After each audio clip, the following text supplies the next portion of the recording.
പിശാചിന്റെ പ്രവർത്തികൾ അഴിപ്പാനത്രേ ദൈവപുത്രൻ പ്രത്യക്ഷനായത്. അങ്ങകലെ ഗലീല എന്ന് പറയുന്ന ആ ജില്ലയിലെ ആ ചുണ്ണാമ്പ് കല്ലുകൊണ്ട് തീർക്കപ്പെട്ട കടലിനക്കരെയുള്ള ഗദരദേശം, പന്നികൾ കൊണ്ട് നിറയപ്പെട്ട മന്ത്രവാദികൾ തിങ്ങിപ്പാർക്കുന്ന ആ പയറും അതുപോലെയുള്ള മറ്റ് വസ്തുക്കളും വളർന്ന് പന്തലിച്ച് കിടക്കുന്ന ആ കൽക്കൂട്ടത്തിനിടയിലേക്ക് യേശു പടകിൽ വന്നിറങ്ങിയതിന്റെ പിന്നിലെ കാരണം എന്താണെന്ന് അറിയാമോ? ഇതുപോലെ അടിമത്തത്തിൽ കിടക്കുന്ന ഒരു മനുഷ്യനെ രക്ഷിക്കാൻ വേണ്ടിയിട്ടായിരുന്നു.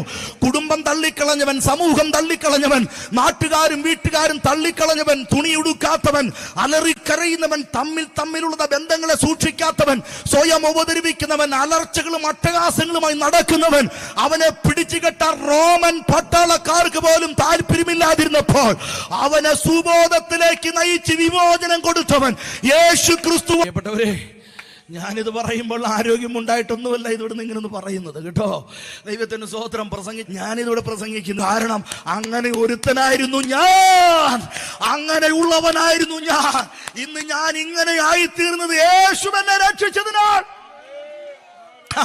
എന്റെ അമ്മ എന്നോട് പറഞ്ഞു, അയ്യോ നീ എന്റെ ഉദരത്തിൽ പിറക്കരുതായിരുന്നു.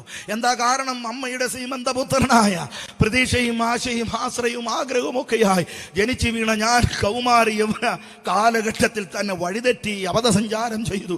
നാടിനും വീടിനും പ്രശ്നക്കാരനായി. കായിക ആയുധ പരിശീലനത്തിൽ മുൻപന്തിയിൽ, രാഷ്ട്രീയ മേഖലകളിലും മുൻപന്തിയിൽ, എല്ലാ കാര്യത്തിലും ഉണ്ട്. പക്ഷേ സ്വഭാവം നല്ലതല്ല.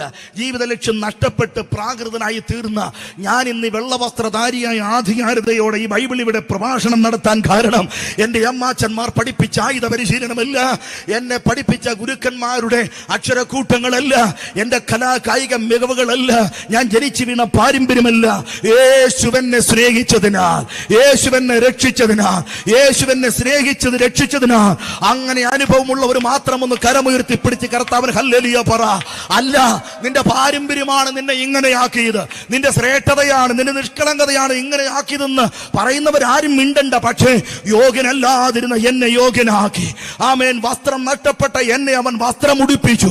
ആമേ. അയോഗ്യനായിരുന്ന എന്നെ അവൻ ഈ നിലയിലേക്ക് യോഗ്യനാക്കി തീർത്തുവെന്ന് ആമേ തിരിച്ചറിവുള്ളവർ കരമൊന്ന് ഉയർത്തിപ്പിടിച്ച് സ്തോത്രം.